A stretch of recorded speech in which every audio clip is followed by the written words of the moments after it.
Quan parlem d'assetjament, ens referim a tots aquells comportaments que puguin generar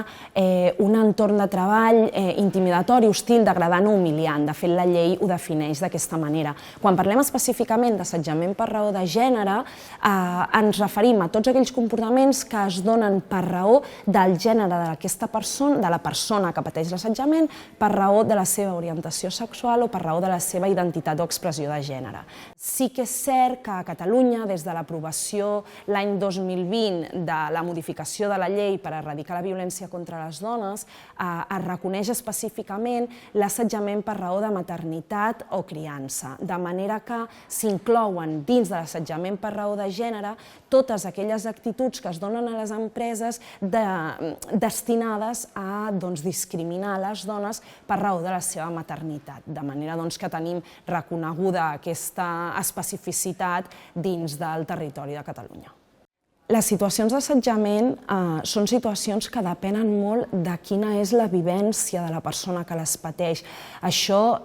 clarament és una qüestió que a vegades pot dificultar, fins i tot pot d'alguna manera fer enrere aquelles persones que creuen que haurien de denunciar aquestes situacions, però que poden tenir una manca de prova específica d'allò que els hi està passant. De manera que el que cal és que intentem facilitar quins són aquells mitjans de prova que ens poden servir, els indicis que podem utilitzar per intentar justificar una situació d'assetjament poden ser, per exemple, totes aquelles converses que s'hagin pogut gravar, poden ser aquells comentaris que ens estigui fent el nostre superior o el nostre company o companya de feina que vagin encarats a menystenir-nos, a minar la nostra autoestima, a negar la nostra vàlua professional per qüestions que no són estrictament professionals. El primer que cal fer és, per mi, anar a una consulta mèdica on es pugui explicar la situació si és que considerem que està tenint unes implicacions negatives sobre la nostra salut. És important que deixem constància davant dels serveis mèdics d'aquesta situació que probablement ens està provocant ansietat, angoixa, problemes per dormir, etc. Per altra banda, també hi ha eines útils, com poden ser els protocols interns dins de les empreses, que ens permeten interposar denúncies internes i, per tant, posar en coneixement de recursos humans, per exemple, que hi ha una persona dins del nostre entorn laboral que està realitzant comportaments que nosaltres considerem que atempten directament contra la nostra dignitat, contra la nostra integritat moral. Moltes vegades és difícil iniciar aquests protocols perquè,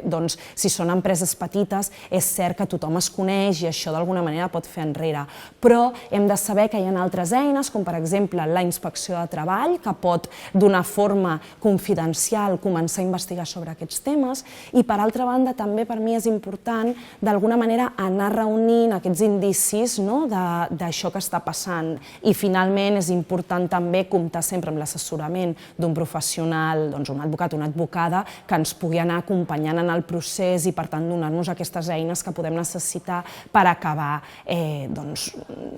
configurant aquesta demanda judicial que es pot acabar posant per denunciar la situació. La legislació laboral protegeix a les persones que han estat víctimes d'assetjament, deixant clar que si es produeix qualsevol tipus de represàlia degut a que s'ha denunciat una situació d'assetjament, aquestes represàlies, com per exemple un acomiadament que es pugui produir per haver denunciat aquesta situació, serà nul de ple dret, de manera que la persona no perdria el seu lloc de feina, és a dir, se la reincorporaria després d'aquest acomiadament al seu lloc de feina. També és cert que qualsevol tipus de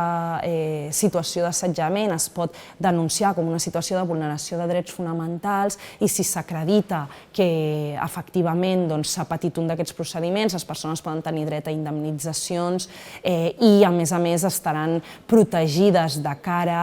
a possibles, com he dit, represàlies o conseqüències per part de l'empresa, perquè s'entendrà que qualsevol comportament contra aquesta persona que es faci després d'haver acreditat que ha estat víctima d'assetjament serà una represàlia per aquesta qüestió.